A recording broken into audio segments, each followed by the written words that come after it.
The way that I think of this is very simplified as a breaking it out is you basically have an equation. If you're trying to simplify it all down, you have an equation. On one hand, you have all your cost, so you add all that up, and then that needs to be less than or equal to the value at the end of the day. So it's probably pretty self-evident that that's the case, but that's how you break it down. So that's your cost, so the interest that you pay on a construction loan. This is on a development deal. All your construction costs, so the vertical, the land, development side of it, and the soft cost, and then your land cost. So that's the left side of the equation. That's the cost side of the equation. That needs to be less than or equal to the value.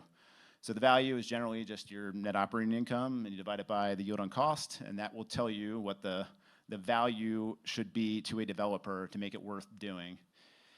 So what you've seen in 2020 and 2021, money costs were low, even though construction and land costs were going up because there was tons of demand.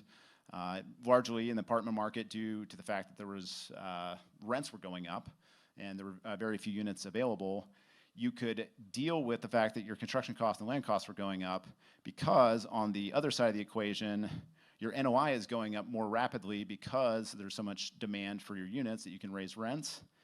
And then with the 10-year treasury being low from 2020 until last year, you had it generally in the 1.5 to 2.5% range.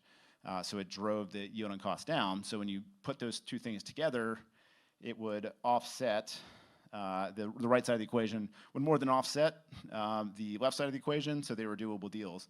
So that's why you see this giant flood of apartments that have entered into the market over the last two years. I mean, you're talking 1,400-ish units that are being built, plus another 4,000 plus that are in permitting or planning in a market that's got around 5,000 units. I mean, that's a bananas number that is out there, and this is why. What's happening now, though, is that your cost of money is way up. Your construction costs are flat to slightly increasing, and then your land cost is starting to flatten out because there's just less demand for buildable projects. The problem is, on the other side of the equation, your NOI is now flat because you have all these units that are coming to the market, so the rents aren't growing. Meanwhile, the cost to operate everything is going up, so best case, your NOI is flat, and sometimes it's going down. But then also, when the formula went through before, if your yield on cost goes up, when you do that math, that is what we'd call a non-workable deal. So I just call it the development SeeSaw. The SeeSaw on the cost side, it outweighs it. So that is why you're starting to see, and I think you'll see a lot more, where deals that were in the works are going to shut off because of how this equation works out. So what are the variables you actually have to play with in the future? So like looking out 12 and 24 months, where do you go? What happens? So if you assume that your money costs are flat, like basically that the Fed has stopped raising interest rates, which is I think a reasonable expectation, or maybe there are a few more increases, but more or less the cost of your money is flat. And then jumping over to the other side, you say, okay, your NOI is going to be flat. You're not going to have big rent increases. Maybe you can stabilize your expenses, but more or less your net operating income is flat.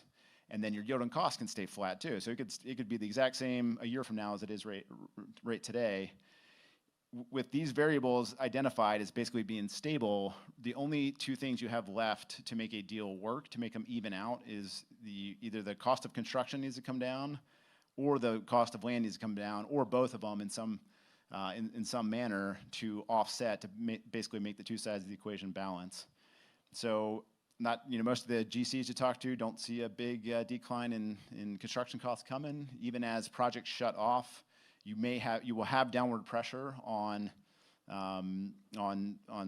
basically the demand for their GC services.